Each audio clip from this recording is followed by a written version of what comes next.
On the drive, Bryant. Oh, what a finish. Oh, he couldn't get it down. Meyer running the floor. A chance. Meyer. Two-handed jam. In transition, Baylor gets a quick two prior to the horn. Welcome to Sikkim 365 Radio, live from Railhead Smokehouse in Fort Worth. One and done for Marquette. Black to Maddox, too easy. A breakdown defensively, and Shaka Smart wants a timeout. Our coverage of the NCAA tournament is brought to you by Allen Samuels Dodge Chrysler Jeep Ram Fiat, Automatic Chef and Canteen, Edward Jones Investments, IdealMRI.com, Marco's Pizza, The Nichi Group, Pioneer Steel and Pipe, Southwest Sports Medicine, Texas Farm Bureau Insurance, Waco Custom Marketplace, and the Willis Law Firm. Well, Kinzo did a great job cutting off Bryant right there. And now Meyer with a steal. Meyer racing to the basket, and he will lay it in with a left hand. Here's David Smoak and Paul Catalina.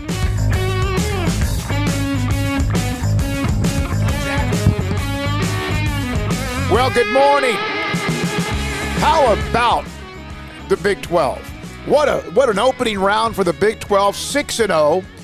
Many of those games were blowouts, and even at Houston, of course, with Kelvin Sampson's team last year, they went to the Final Four, lost to Baylor. They also advanced. So the Big 12, and including a future member of the Big 12, have advanced into the round of 32. And then today and tomorrow, we'll find out who will be a part of the Sweet 16. And early this morning, the one game that tips everything off is Baylor against North Carolina. We'll hear from Kendall Kaut, who covers Baylor men's basketball. We'll also have conversation. Paul Catalina live with me here on Sikkim 365 Radio, YouTube 365 Sports. We have Jack McKenzie's here. Also, Armstrong Sims is here. And yes, again, thanks to Charlie Guerin, the owner of Railhead Smokehouse Barbecue. He got up early with us, let us in, doesn't even open until 11 o'clock. And we've been here. He brought us some kolaches just now. We're set to go. We're going to break down Baylor, North Carolina. Paul, we are into the round of 32. Yeah, we are aware. We thought Baylor would be here, obviously. There's only been one, 16-1 upset ever. But this is the interesting thing about this bracket is you get into some blue bloods. You get into some interesting matchups. North Carolina just won the biggest non-championship game in their history 2 weeks ago when they, the one they'll probably brag about it more than maybe 1983 with Michael Jordan. Like that one probably lives forever because the greatest player of all time. But the second biggest moment is ruining Duke's, Duke parade that they had with Mike Krzyzewski. Now, look, they didn't win in the ACC tournament. Virginia Tech, who lost to Texas, beat them. But this is a team that can score a lot. This is a team that can score in different ways. They don't play a lot of great defense, and that's because, as we heard from Adam Lucas yesterday, they only play five guys. No, they basically play do. Five guys. They only substitute in and substitute out based on foul trouble. And the reason that they don't really get in foul trouble is because they play five guys, so they don't play tough defense. So an opportunity for Baylor here to score a little bit, maybe more than we expect, because you got a team that can't, based on their substitutional philosophy, play a lot of guys. But if Baylor gets cold shooting and gets behind the eight ball, we saw the other day against Marquette, Shaka Smart probably wanted to pull the hair he grew during the pandemic out because they could not stop North Carolina from dropping shots. Well, here's what happens as well. When you have Carolina or whoever it is, so let's say that there were bumps in the roads, and everybody in this tournament has had their bumps in the road, and then all of a sudden, I'll give you an example. I said this last night watching Texas, or yesterday afternoon watching Texas dismantle Virginia Tech. You think Texas is worried about whether or not they lost games early in the year? No, they now think that's who they are going forward, and it's dangerous for any team that starts to believe, not that any of the 8 or 7, whatever teams get in, don't believe, but I mean, Texas yesterday looked like at times the team that beat Kansas. At times they would play 35 minutes of good basketball or 25 minutes of good basketball, and they just absolutely hammered a red-hot team in Virginia Tech. What happened yesterday in that game with Texas was kind of amazing to me, and it's kind of what Marches can do. Look, Andrew Jones kept him in the first half. Bottom line, Andrew Jones is even slightly colder than maybe Texas can't get back in that game. But he was making every three he took except for one in the first half. He was red hot on fire. And then right before the end of the first half, they lose the lead on a stupid foul. And what happens? They make a shot that's 3/4 of the court, and then all of a sudden you go into the locker room and you think, we can't lose because it's just going right. Exactly right. That's how they came out after half. They did not think that there was any chance they were going to lose that game. And that's Chris Beard coaching for one, but he hasn't really been able to do that off and on at times this year. Look, against Baylor, both times they played Baylor, you could see in their eyes. They kind of thought they were going to lose those games. Well, even Chris Beard said that. Yeah. He said you had a team that knew they were going to win. I think not quite the quote, paraphrasing. They had a team that knew they were going to win and a team that wasn't sure whether or not they could win. Scotty B is on with us early on. Juan Antonio, does defense make a difference today? And will three-point shooting be crucial for a win? Flagler, Bonner, Akinjo. You're not going to rely on Bonner for threes. Remember, he hit one for the first time in forever about a week ago. But, yeah, if Flagler and Akinjo and even Meyer, who was very good on Thursday, if they can hit a couple of threes early on and get that, instead of 1 for 9 or 0 for 7, get some things going. And then Who knows what might happen? Will be very interesting today. Flo Thamba inside, along with whatever else they do with Jeremy Sohan and how much they can get up and down in transition against a team that loves to do that. North Carolina is 22-4 when they score 70 points or more. That's the threshold. I don't have Baylor's number there because they've won different ways this year. But North Carolina, 70 points or more, and even Scotty B put that up, but that was something Ashley put up in the Sikkim365.com in the premium section. We'll have Kendall Kaut here momentarily. Want to get comments today from Armstrong and Jack. They were at the game Thursday. And then also your calls, 254-339-1122, live at Railhead Smokehouse Barbecue. So I found this out, and you could smell the barbecue and all what they have. So one of the guys here, I said, so when you run a barbecue restaurant, when do you start cooking?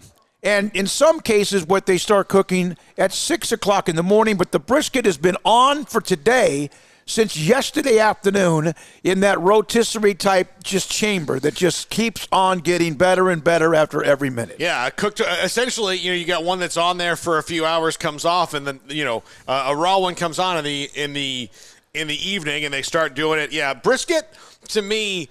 The fact that we in Texas and I guess and our good friends in Kansas City have figured out how to make gobs and gobs of money selling a product that takes 12 to 16 hours to cook is really impressive to the American spirit and how we can figure things out. Look, we can solve any problem in this country if you can figure out how to make a food that takes all day to cook profitable.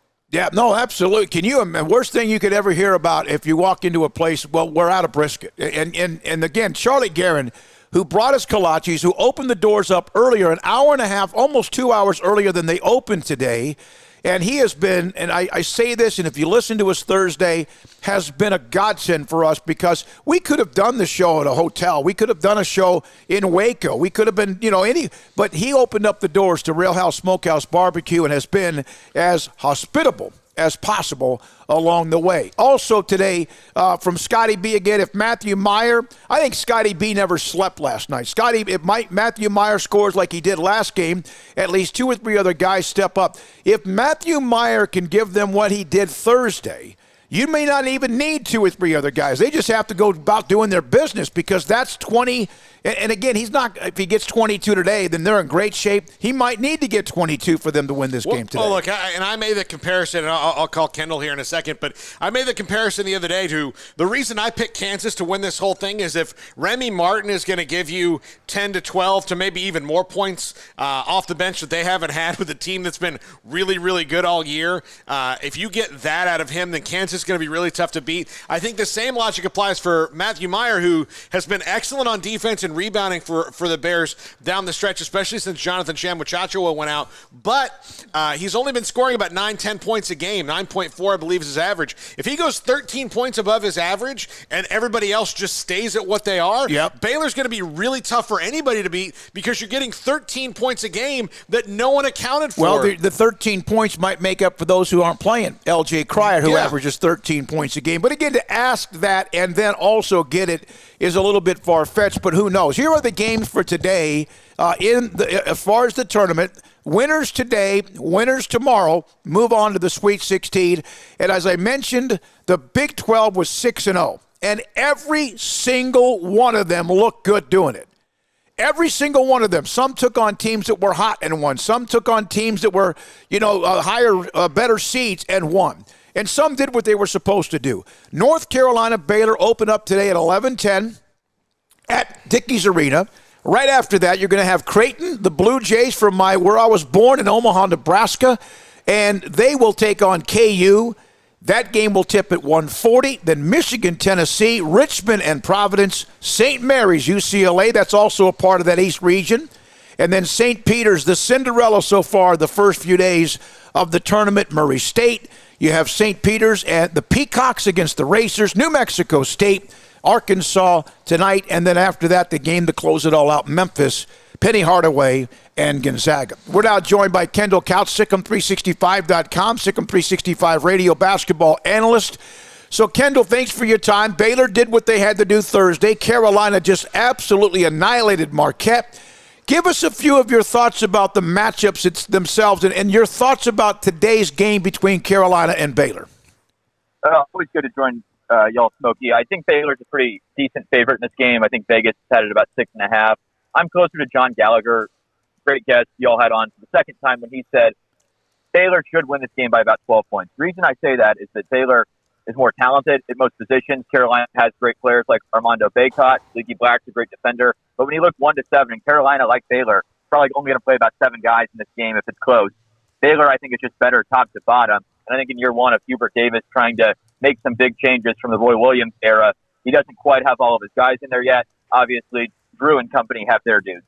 Well, Kendall, you say he's going to play 7 guys, but 2 of those guys, it's going to be kind of like the Jordan Turner played a minute that first game out of the box when everyone was hurt early on the season. So Baylor's really only going to be playing against 5 guys for 95% of this game.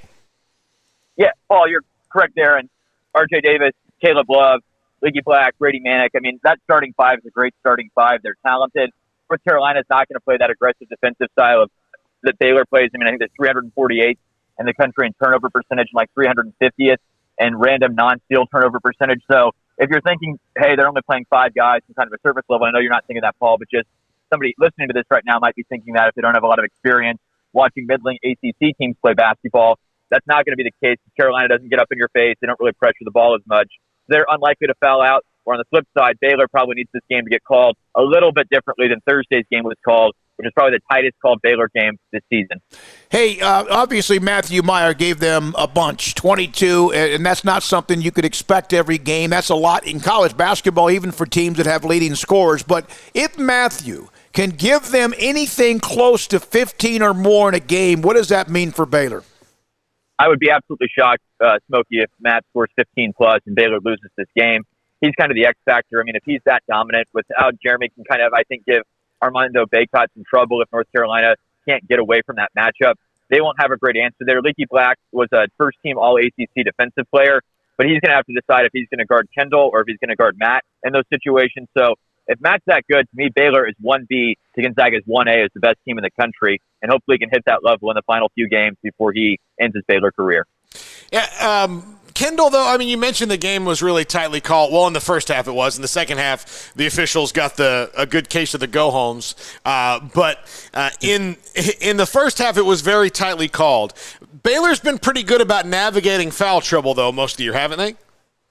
They have been, Paul. This will be a little unique, though, because when Baylor gets in foul trouble earlier in the season, you have that large sample size where they still had LJ and some other guys available, and it gets a little bit different where you start pressing. So if Baylor stay down a couple of points and Adams picked up his second foul in the first half, or kind of a nuclear scenario happens and Jeremy picks up 2 real quickly, and Flo's going to have to go 16 minutes, and then Armando Bacot can kind of try and pressure Flo, that's a whole different situation. So I really feel like if Baylor's not in foul trouble, it is hard for me to imagine a world where Carolina does not go apoplectically nuclear from 3, where Baylor loses this game. I think those are the 2 keys. Avoid foul trouble. Don't let Carolina attempt a million threes. And if those 2 things happen, I find it pretty hard to imagine Baylor loses this contest. Kendall, do you believe that anybody in this day and age, and a lot of these players who are, and yet North Carolina and Kentucky, who, again, obviously St. Peter's washed them right out of the tournament pretty quickly, do logos matter at all anymore? I don't think it matters a ton, Smokey. Referees are graded so strictly now. It's why kind of the analysis that have been done on home court advantage shows that it's declining, where if you're, reffing a basketball game in 1997 with that great KU team and you see, okay, Paul Pierce, Rafe LaFrentz, 16,000 fans screaming, nobody's going to check your work. You might as well make a block charge call go the way of Kansas. It's a lot tougher to do that now. And at the same time, I mean, if you're a ref coming into this game, Baylor is a more talented and better team than North Carolina. What North Carolina did in 2017 is not relevant to what they've done in 2022, which is not nearly as impressive as Baylor.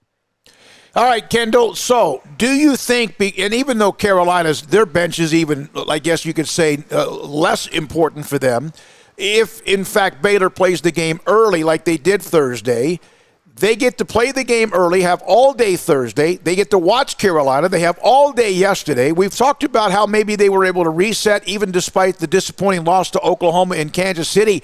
Is this just another chance for them to reset, get that more, take a deep breath and have that time between games?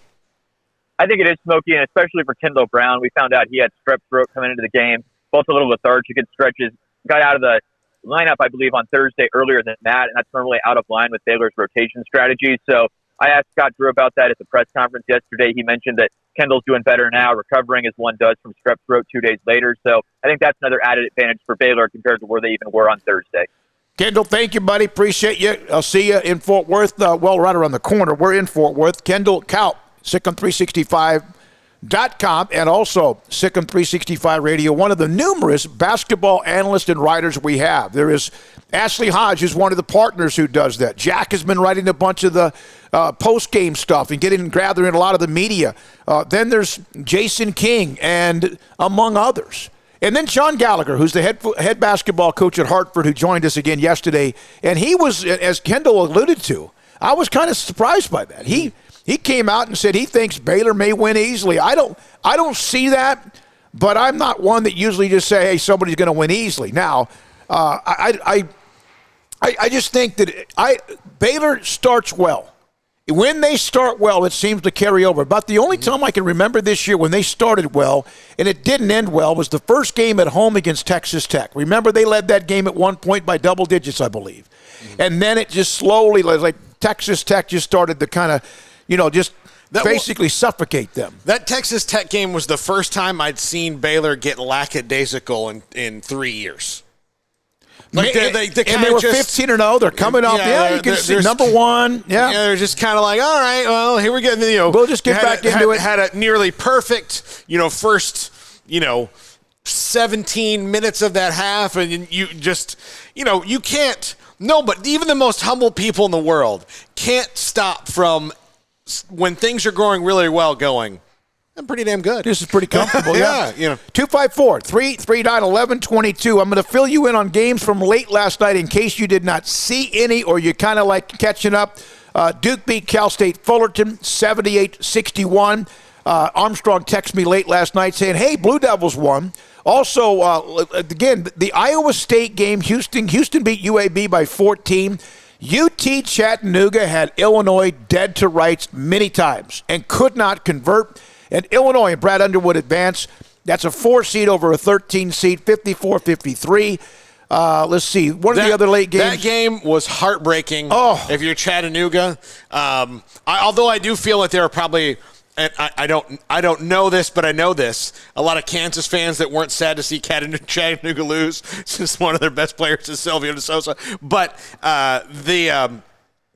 But to lead the whole game into the last 30 seconds and lose is really, really tough. That one was a tough one. And, Iowa State beat LSU by 5 and really almost dictated most of that game. They did. They really did. LSU's super athletic, and you can see, why they were where they were at the beginning of the SEC season. Although I do wonder, you think about the LSU team and Will Wade getting fired right before the tournament, how much did the team know? When you start getting scuttlebutt of when they hit their little cold streak of it's about to hit the fan. Yeah, and we can't wait to get to the offseason. I'm not saying that because they were fighting down the end, but lost. They were playing really well, and then went on a cold streak. Yeah, and Hunter was great for Iowa State, scored 23. It is strange to me, though, it's not like anybody who's gone there in the last 3 years hasn't known that Will Wade's in trouble. So, but I mean, at least when it hits you, this is really going to happen. Two things maybe can that's happen. What happened. Yeah. One is that you kind of, let's get out of here. Let's go home. It's kind of like a team when they know they're out of a race in any kind of sport. And then number two, they can get inspired to kind of help the guy that took over. So, and TCU just absolutely. We're doing a show, Railhead Smokehouse Barbecue. This is where they host the TCU coaches shows throughout the school year. And TCU, my God, Jamie Dixon and company, 69-42 against Seton Hall. That is an absolute, ass kicking. That's what it was. And it was never close. Miles had 21, and TCU just crushed him. Brian Estridge, voice of TCU, who's the one that gave us the heads up on being here at Railhead Smokehouse Barbecue. He traded us Railhead for San Diego. For San Diego. I think I'm gonna tell you. I think we won. You know what? Yeah, but you know what? I'll tell you this. San Diego's beautiful. You know what Brian Estridge is doing today? Nothing. Nothing. He might have a shoot around, get an interview. 254-339-1122. That's the call-in number. Let's break here, Armstrong and Jack. We'll break here, come back, light the lines up. Your thoughts about Baylor, North Carolina. Your thoughts about, is St. Peter's well and above? the Cinderella so far? Is there somebody else that maybe you think might be? Who among the double-digit seeds can get through the weekend into the Sweet 16? 254-339-1122. Sick 'em 365 Radio. Ram Truck Month is here, and it's all about the championship drive as our hometown teams march towards another exciting championship drive. And so can you in your new vehicle from Allen Samuels Chrysler Dodge Jeep Ram in Waco. Shop for power, performance, and reliability with the brands that bring you what you want to drive. Come in today and see our selection of new 2022 trucks, SUVs, and cars. It's time to take home the trophy from Allen Samuels in Waco. Shop the huge inventory of new car and truck inventory in stock today. Come by. Let's be friends. See dealer for details. All offers have credit requirements. Automatic Chef Canteen is a full-service micro-market vending and office coffee provider with state-of-the-art vending equipment, a wide variety of products, and offering custom-fitted micro-market vending office coffee solutions for your employee break room. You want a full break room solution and a workplace oasis? Well, Automatic Chef Canteen, locally owned and operated for over 50 years in Central Texas, also includes in-house mechanics on call 24/7 for fast, reliable service and maintenance. Automatic Chef Canteen, 6900 Imperial Drive in Waco, or online at automaticchefcanteen.com. At Ideal MRI, we feel blessed to be part of the Waco community. We're a small family business here in Central Texas. At times like this, the cost of healthcare has never been more important. And unfortunately, significant illnesses and injuries still occur. And that's why Ideal MRI is open and here to serve you through this difficult time. So if you need an MRI, ask your doctor about Ideal MRI. You can schedule online in minutes at idealmri.com or call 833-IDEAL-MRI. One size fits all. That may be all right for an adjustable belt or cheap sunglasses, but when it comes to your financial needs, no one wants a one-size-fits-all strategy. Ben Erlinson, your Edward Jones financial advisor, knows that his most important goals are yours. That's why he takes the time to understand your needs, knowing you. That's how Edward Jones makes sense of investing. Ben Erlinson, 100 North 6th Street in Waco, 254-759-8533. Edward Jones, member SIPC. In the market for a quality metal building? Since 1943, Pioneer Steel and Pipe has helped Central Texas residential and commercial customers with metal building design, panel options, building components, and trim options. Pioneer Steel and Pipe's residential line is energy efficient, offers low maintenance, reduces insurance payments, is impact resistant, and carries up to a 45-year limited warranty. In addition, they can also help you find a metal building contractor for your project. Pioneer Steel and Pipe with locations in Waco and Bryan and at pioneerboys.com. With so many companies and policies out there, it gets so confusing shopping for insurance, and I never know if I'm getting the policy that's right for me. Luckily, I met the team at the Niche Group Insurance Agency. With the Niche Group, you can go to one company and get access to coverage options from many insurance carriers, and you get to speak to a real person about your specific coverage needs. With the Niche Group, I know I'm getting the right coverage at the right price. If you need insurance, talk to the experts at the Niche Group at 1-800-258-8302. Welcome back to Sikkim 365 Radio, live from Railhead Smokehouse in Fort Worth. Here's David Smoak and Paul Catalina. Baylor Okie on the site. Thanks for this, guys. The show, another great show sitting by a campfire, listening. Great way to get ready for the game. Now, their campfires in many ways could be in one of those smoke fire pits in your backyard or your deck. Could be out in the country at a lease. And so enjoy that, Baylor Okie. We appreciate you on that. Maybe turkeys right now? I don't know. Yeah, is that what? Yeah. What is it? What time is it of the year when it comes to being out to go hunt? I mean, you can always get wild hogs. No, you need to. Yeah. As many of them as you can take out. That'd be great. All right, 254-339-1122. We're also going to hear, I want to get Jack and Armstrong's opinion this morning because they were at the game Thursday and have covered and seen a lot. And then also Charlie Guerin, the owner of Where We Are, Railhead Smokehouse Barbecue, will join us at about 5 minutes or so as well. Steven, good afternoon on Sikkim 365 Radio. Thanks for the call. What's that? Hold on. Hold on, I got to reboot this. Hold on, let's see. Hold on. Well, he's gone. Yeah. All right. Well. Okay, Steven, call back if you could. All right, here's John Gallagher. Yesterday joined us in the show. He's become one of our go-to guys, the head coach at Hartford, who Baylor knocked out in the opening round last year. We had him on earlier in the week when the tournament was set. We had him on again yesterday. His thoughts about not just Carolina and Baylor, but also St. Peter's and a couple of other stories as well. And here is John Gallagher, the head coach at Hartford, and his thoughts about Baylor and North Carolina. You saw Baylor at all? They were supposed to take care of Norfolk State, and they did. Looks like they kind of were able to kind of get free and easy a little bit. Obviously supposed to win big, but North Carolina just crushed Shaka Smart and Marquette. I mean, beat them from the opening tip. What are the thoughts about that matchup with North Carolina, with some of their size inside, with Baylor without Jonathan Tchamwa, and yet Baylor being a number one seed with an incredible amount of pride off of last season? I really like Baylor in the game. I think, look, they're going to have to locate the shooters on the perimeter. You follow me? Mm-hmm. As good as they are inside, North Carolina with their size, and what concerns me is they're a different team when Carolina's banging the threes. And the matchup, look, if you look at the matchup, when UNC's on offense, okay, they're 23rd in offense in the country. Baylor's defense is 12th. It's a great matchup. And one thing you want to study in the matchup is early in the game, what's the turnovers? Is Carolina flipping the ball over a little bit? Are they turning it? Because obviously, Baylor's 16 in the country and turning at 22.9%. And I think early in the game you want to see. And then one of the matchups is Baylor's defense, guarding 3, 29%, 18th in the country. And Carolina's 36.2, 51. Those are the two areas you want to focus on early. The turnovers and how many threes Carolina's banging.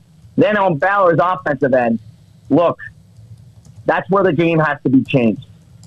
Baylor's 8 and Carolina's 55, which is high for a Carolina team. And Carolina does not turn you over. They're 348 in the country at turning you over. So Baylor's going to have not a lot of pressure.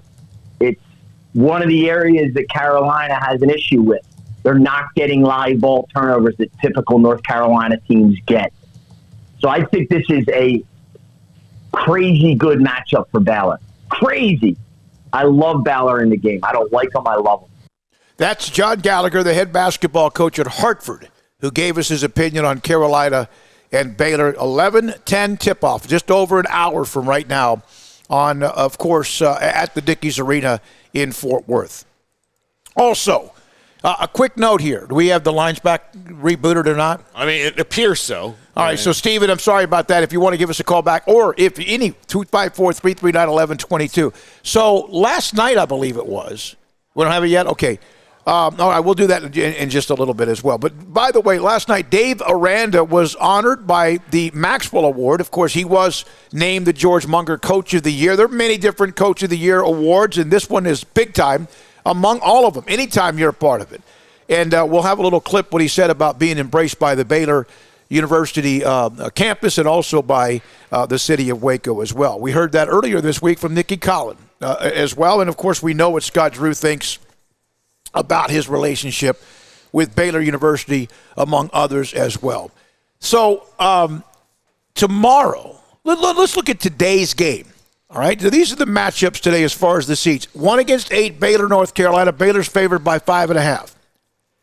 Creighton and Kansas. Kansas almost a 12-point favorite, a 1 against a 9. And that's what you're supposed to have, 1-9, 1-8, something like that. Yeah, and that 12-point spread, I think it would probably be if Creighton was healthier, probably around where Baylor's is, about 5 points. But, the Creighton's best player has been out for the last, 3 3-4 weeks. They lost one of their big men the other night who's not going to play. So Creighton's going to be down on depth. Kansas is at their point of probably their highest depth all season right now as they head into the NCAA tournament. So Creighton did not draw the Jayhawks at the best time, at least on paper today. 23-11, the Blue Jays against the Jayhawks at 29-6, and of course winning the Big 12 title regular season with Baylor, and also then winning the Big 12 tournament. Michigan, a team that a lot of people poo-pooed on, well, then they took care of their opening business, and now they get Tennessee, and that's a team that's red hot and playing very well with Rick Barnes. Yeah, I mean, this game might be close early on, but I think Tennessee shells them ultimately. Richmond, the Spiders, one of those double-digit teams that kind of shook up some brackets, and then again, maybe you should have known that. The Spiders against Providence, who another team, despite being a 4 seed, South Dakota State, and they took care of their business. And Ed Cooley, who's up for Coach of the Year, among a couple of others, and the Spiders at 4:10 this afternoon on TNT. Yeah, we'll see how if this run can continue. It's hard. They won the 4 games in a row in the A-10 tournament. Richmond did. Now they got to go and play Providence. They've won 5 in a row. To win that many games in a row is a tough thing to do. I think Providence has this one. If Baylor does win, or whoever does win, Baylor in North Carolina in the East region, you start to pay attention, and everyone has, about, okay, who else is around? Because you have to play somebody immediately after winning the first round game. Baylor won their game against Norfolk State, and North Carolina hammered Marquette.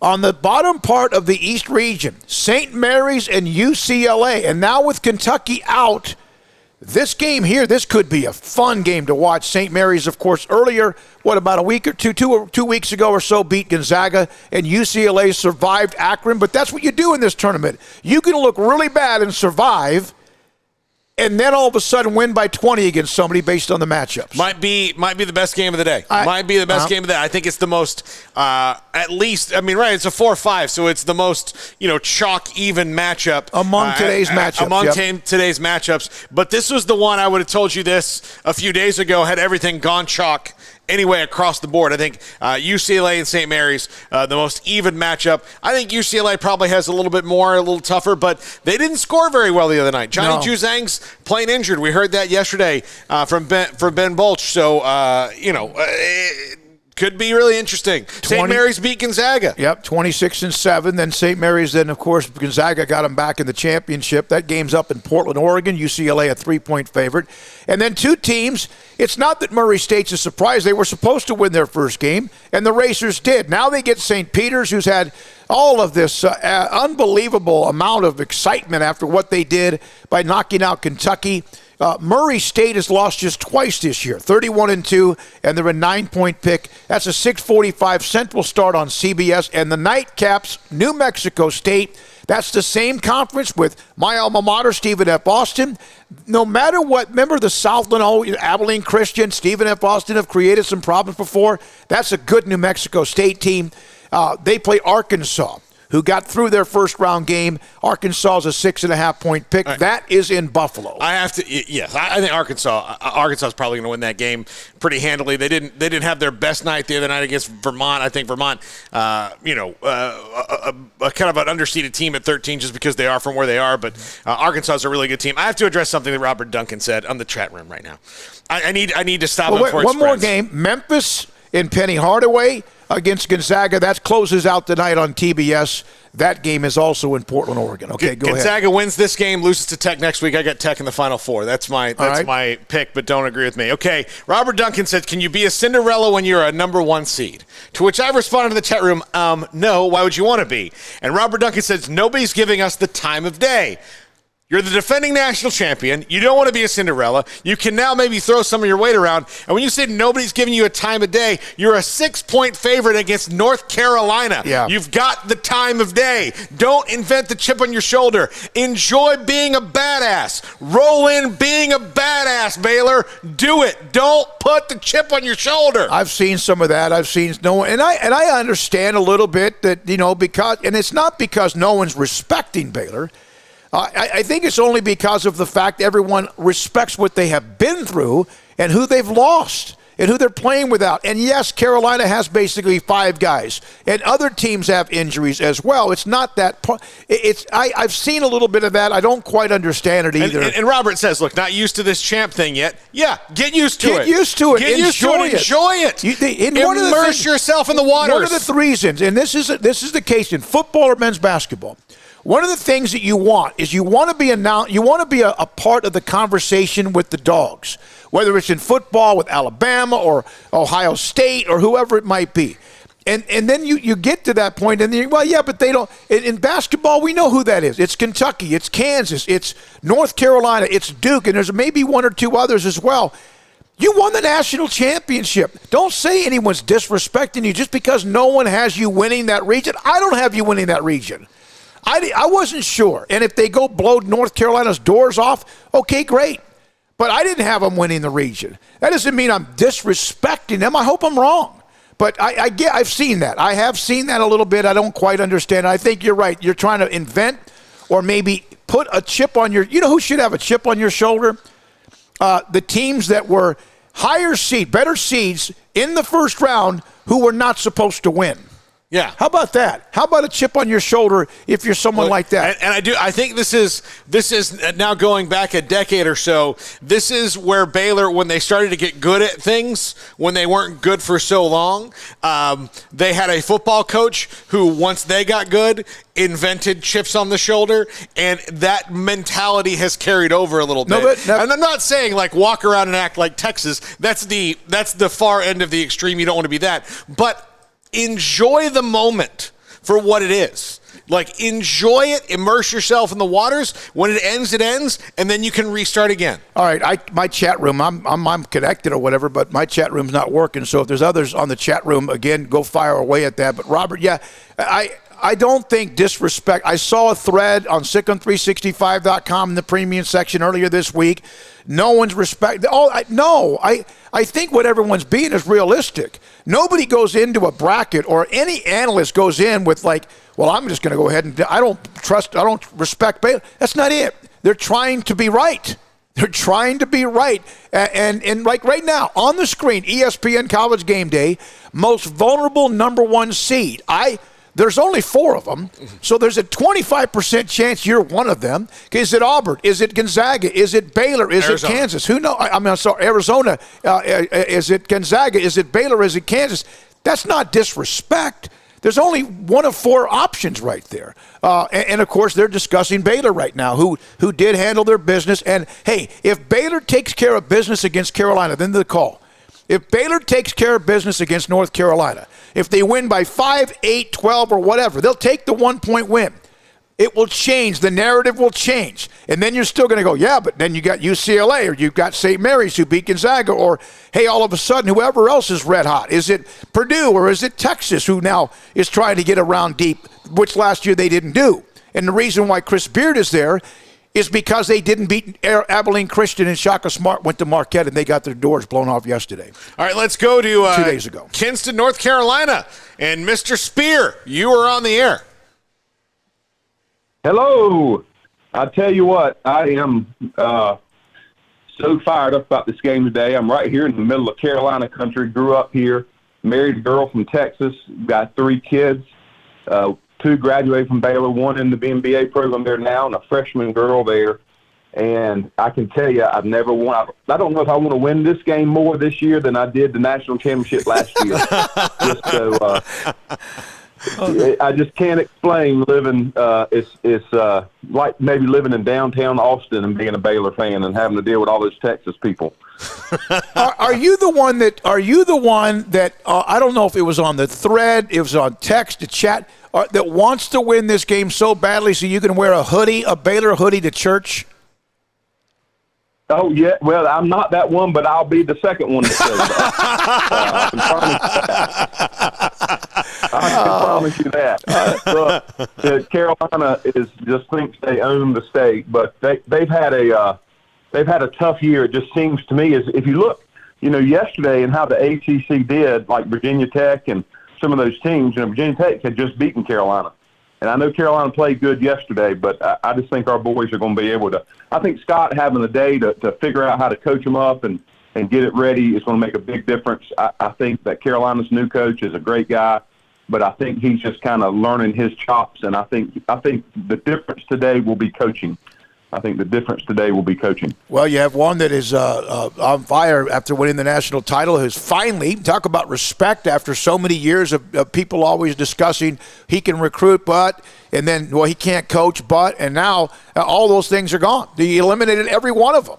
Hey, great to hear from you. That's fantastic in the middle of Tar Heel country as well. North Carolina Baylor will tip off, guess what, in less than an hour. Yeah. If we eat barbecue today, it'll be cow-based. If he has it, it'll be hog. Hog-based, yeah. The whole hog. I've never, and I've been to that part, and I know pulled pork's a big deal. I've never, of all of the things, that's the least of what I like. Look, I'll tell you, though, the whole hog, when they take a pig and slice it in half and throw it on a smoker, and then just kind of all falls apart. It's unbelievable. How about when they stick it in the ground and let it cook? That's Hawaiian, yeah.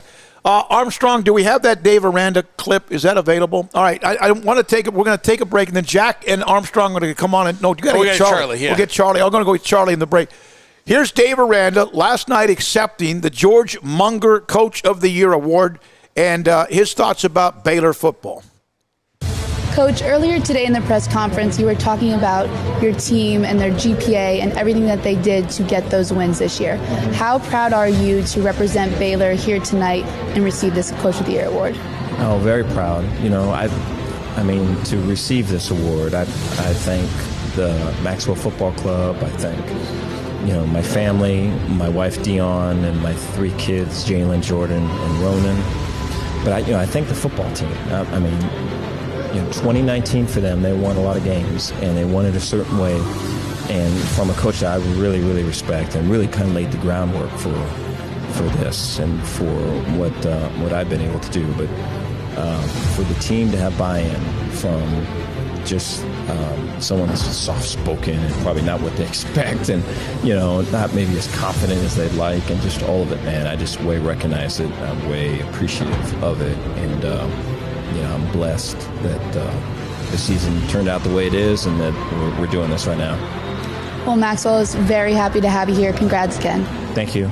All right, so that's Dave Aranda, won the George Munger Award, and typical Aranda fashion, talking about more than just football. And man, the spring drills for Baylor will start next Tuesday, the spring game near the end of April. When we come back, Charlie Guerin, the head coach, he's the owner of Railhead Smokehouse Barbecue, has been as hospitable as anyone has ever been. He's next on Sikkim 365 Radio and 365 Sports.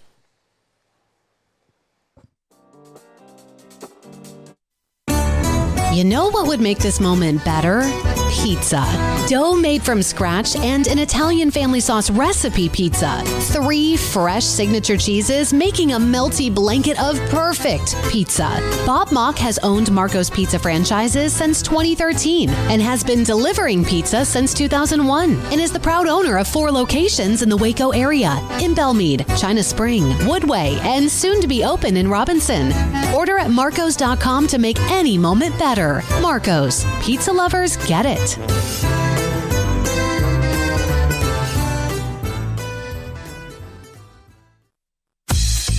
Baylor Scott & White, Southwest Sports Medicine and Orthopedics, the team physicians for Baylor Athletics, diagnosing and treating all sports-related injuries, including concussions. These specialists also provide orthopedic services for athletes and non-athletes alike, whether it's knee or shoulder pain, hand or wrist injury, orthopedic spine care, and even an arthritis and total joint clinic. Trust the doctors Baylor Athletics trusts. Baylor Scott & White, Southwest Sports Medicine and Orthopedics wants to get you back in the game.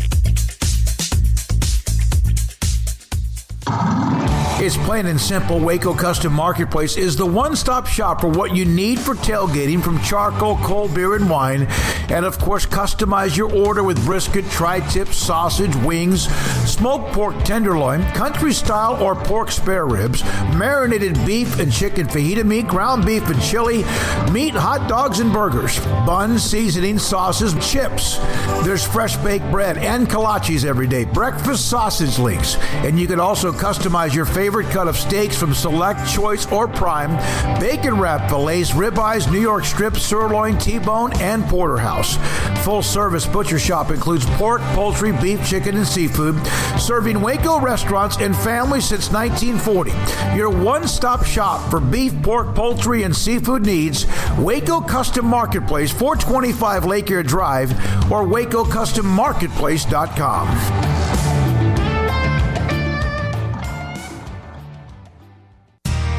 How did Edward Jones become one of the biggest financial service companies in the world? By not acting that way. Financial strategies, one-on-one advice, it's a big difference. And that's why Brad Wilson, your Edward Jones financial advisor, makes sense of investing. Experience the difference for yourself. Brad Wilson, 250 Sharon Drive in Woodway, 254-776-4337. Edward Jones, member SIPC. It was broad daylight. I stepped into a gas station for 5 minutes to grab a snack, and just like that, my car was broken into. They made out like a bandit. My laptop, my phone, everything. I called my agent to see what could be done, and he restored my faith in humanity. My claim was processed so quickly, and I was able to recover my losses. Stop by and see our agents at one of our 3 McLennan County locations. Coverage and discounts are subject to qualifications and policy terms and may vary by situation. Welcome back to Sikkim 365 Radio. Live from Railhead Smokehouse in Fort Worth.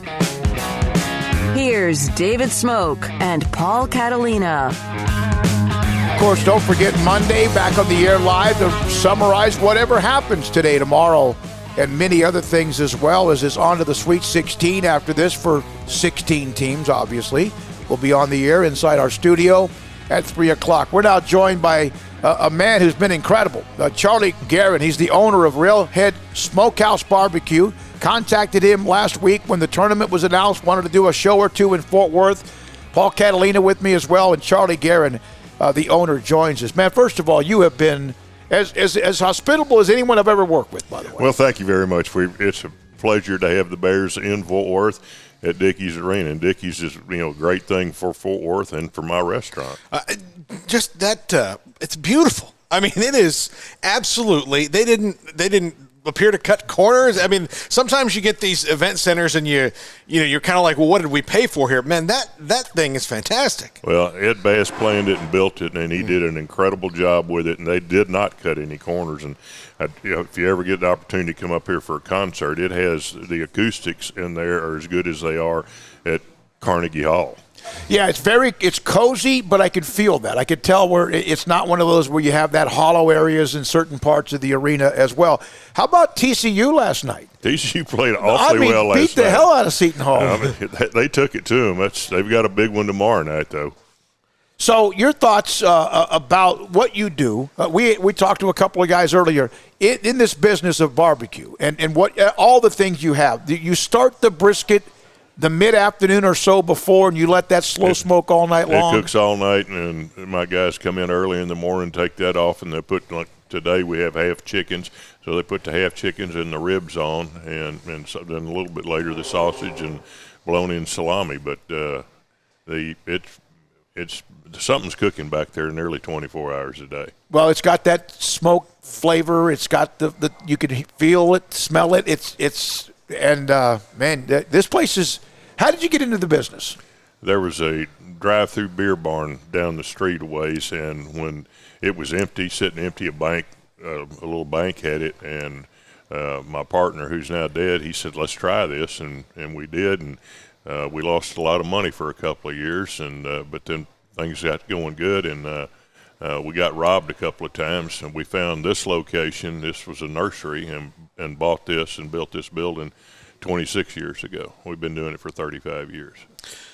You have embraced the athletic scene. I mean, this was we had a lot of Baylor people came in the other day. We saw, but there were a huge table of guys, regulars on Thursday night. They're here every Thursday night. What was embracing this TCU sports scene like, and what's that been like for your business? It's been great. We have the TCU coaches show football, basketball, and baseball here, and have had for I think 18 years. TCU is Fort Worth, but we obviously enjoy having any of our Big 12 teams in here. We had a lot of SMU fans here last week when the AAC tournament was at Dickey's. So when you host TCU coaches shows, all of them, you had the baseball coach on Wednesday, the day before we were here, and you told me, though, that you have Baylor fans who are regulars here. I've got a lot of Baylor fans that are regulars here. That's awesome. So because when Brian Estridge told me, and he's the one that suggested I call you, and we did that pretty quickly, you and I, and then also with Paul and Armstrong and Jack, I was like, wait a minute, because you know how that rivalry, TCU and Baylor, I mean, that's not the easiest rivalry to deal with. No, and I'm thinking he's going to tell me to go to hell. But we're happy to have you here. I mean, the Big 12 did so well yesterday, or the last 2 days. It's been, if Baylor's not playing TCU, I can be for Baylor. David Day, my favorite 5 words at Railhead. Pound of ribs and fries. All those great. fresh cut fries. You get a lot of places they just kind of throw a bag of frozen fries. You guys do the fresh cut fries here. We cut them every morning. That's the best way to do it. I saw first. It was one of the first things I saw Thursday coming out of the line when we got here, and it was already. We got here at 10:30 on Thursday, and the line was already well out the door. Well, they were getting people waiting. Yeah, Thursday's our biggest special day, and then when y'all coming in and bringing all the Baylor people in, it was a great Thursday. We missed having basketball yesterday. I bet it was. Now, is there anything about barbecue in Texas when you run a restaurant? Are there seasons that are different than others, or is it every day it doesn't matter, it's the same? We cook the same thing every day with the exception of chili. We only cook it October through March. How long do you? I got to know that recipe because my chili's not Texas chili. It's different. It's a different animal. But we buy our chili from Fort Worth Chili Company. Okay, well that's a good thing to do, yep. Right? So, do you travel to watch TCU very much, or do you? I do. I travel for football and for baseball. Okay, and you have a parking pass that's like basically at midcourt, isn't that what you told me, Paul? I've got 4 parking passes at Dickey's. Man, yeah, that's pretty. That's swag right there, isn't it? Well, it ain't free. No, you can get all the amenities, you can get all the parking, you get the beautiful seats, whatever, or boxes, and yet you know what? It's not free. You're exactly right. It's not free, but it's really. I mean, they've got McCartney coming here next month, which it's sold out. They've just got great events and. When they have the big events, it really is good for my business. Well, that's going to be, even though there's going to be thousands of people in the arena, that's going to feel really intimate with Paul McCartney, I would think. I believe it will. Yeah, I think it's going to be great. Yeah. You mentioned you travel with baseball a lot. This is the post-Jim Schlossnagle era, which I know had to be tough for TCU fans to kind of deal with. He's been here for so long. How do you feel that's going so far? Well, we had a big win at Baylor last night. Yep, you did. It was, I think that Coach Sarlos is doing a good job. The kids like him. Jim and I still text each other. We're friends. We play at Lupton Field, and that's my middle name. Oh, really? Yeah. Relationship? I mean, is that? It's named after my grandparents. Oh, that's cool, man. That's awesome. So, what did you do before the barbecue business? Well, I've been in I'm still in the cow business, but I've been in the barbecue business 35 years. I've been in 2 other restaurants and lost all the money I figured I could lose. So why not try a third one? Why not just they're trifecta, right? Yeah. This is awesome. What you do is awesome. The hospitality here, the warmth of it, the atmosphere, and of course, like I say about things that we endorse. You can be the nicest person in the world, shake everybody's hand, but the product has to be great, and obviously it is. We try to be consistent. If there's something on our menu you don't like, don't order it. Order something else. There you go. But we try to put the same quality out every day. I want the ribs to taste the same on Monday as they do on Saturday. I like a guy who's in the cow business who also owns a barbecue place. It would be similar to if you're a fisherman and own a seafood place. There's a quality level there you would understand. Yeah. So, yeah. What is when you travel? Do you go and check others out that have barbecue, or do you I eat barbecue a lot in different places. All right. Outside of barbecue, if you had one meal that you wanted that was a steak or seafood or whatever, outside of what you do, what would it be? Probably steak. I enjoy eating at George's in Waco. There you go. When I go because we're playing so early and we had this going, I would have probably gone down to Waco Watch last baseball? night. Yeah. And this has got a little bit of that atmosphere in it. There's no question. Very similar to that. Yeah. And Fort Worth's one heck of a barbecue city. You got barbecue places that are popping up all over the place. There's some, there's new ones popping up all the time. Yeah. Of course, Angelo's has been here longer than we have, and they do a great job. Cousins does a good job. But the new ones, I really haven't tried any of the new ones. What barbecue city do you like to go to? Do you like Kansas City? Where is it? I kind of prefer Texas barbecue. Yeah, me too. I do. Yeah, me too. Charlie? And in Austin, there's so many. Yeah. Thank you. Seriously. I'm glad we had a chance to get you on.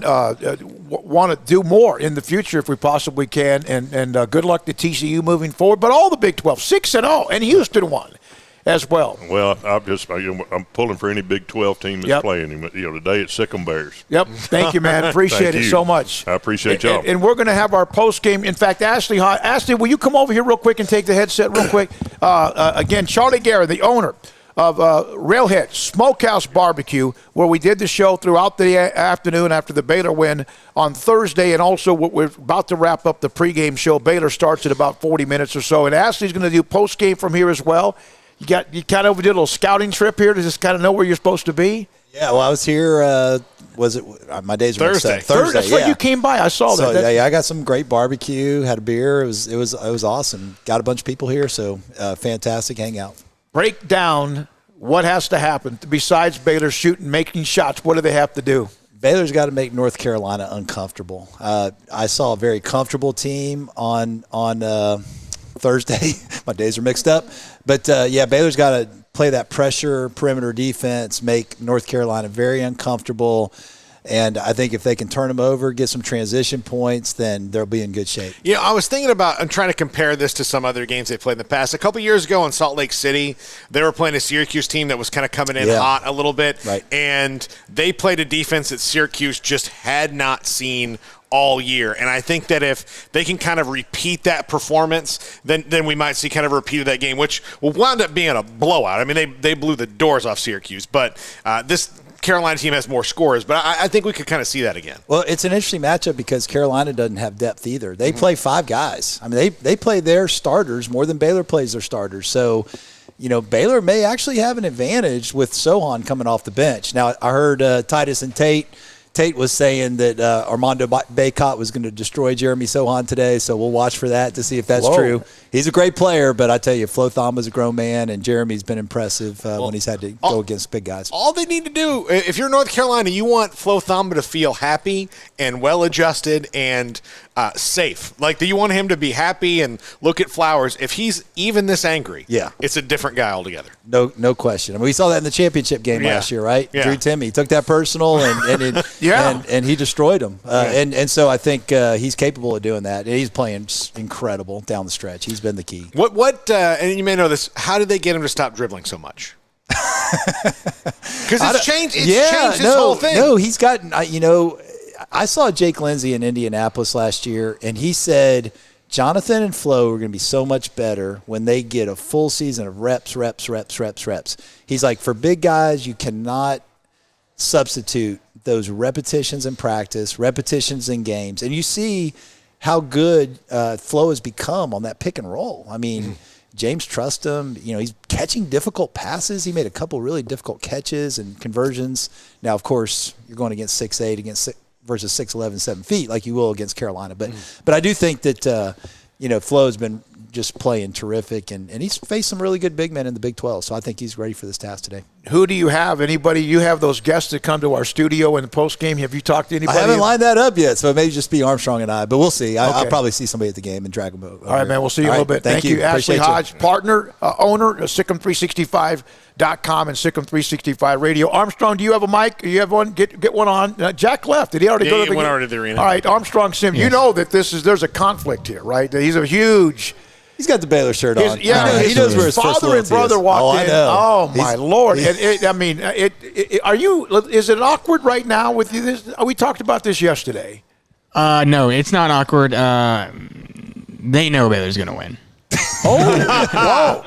All right. So no, it's not awkward. I'm actually this is something I've wanted to see ever since I came to Baylor. Wow. And because most people are like, oh, I'd hate my two teams playing, but I'm actually really excited. Obviously, I'm Baylor all the way, but if North Carolina advances, that's great. I mean, so this is kind of a win-win, but one of them's a much bigger win. You know? Yep. And they did look really good on Thursday. They for sure. really did. They tore Marquette, and you know what? I was scared of Baycott watching him and what he might do to Flo, but apparently Baycott's really soft, finishes soft at the rim. That's what I've heard. So it sounds kind of like Flo in some ways, but we'll. So I'm very confident in Baylor. Give him bulletin board material for both guys. Absolutely, right there. Absolutely. That's what Armstrong does. Exactly. All right, thanks, man. Appreciate what you've done the last 2 or 3 days. Well, every day, but that Thursday here. And Charlie Guerin's great. Ashley, have a great time. Hopefully you're discussing Sweet 16 with the Bears moving into the next round. We'll see what happens. Thanks for your time, man. Sounds good. Thank you. All right, we're going to wrap it up from here. We have had great sponsors, of course, from day one, April 6th of 2020. We'll be back after the game with a post-game show with Ashley Hodge, Armstrong Sims, and perhaps others as well. Thanks, Paul. Appreciate it. Amanda's for here today. Jack McKenzie's on his way to Dickey's Arena. Craig will be back with us on Monday. I'm David Smoak. Thank you for getting up early with us as we count down to the tip-off at 11:10 on CBS, Baylor, North Carolina. Sikkim 365 Radio and 365 Sports. Have a great day.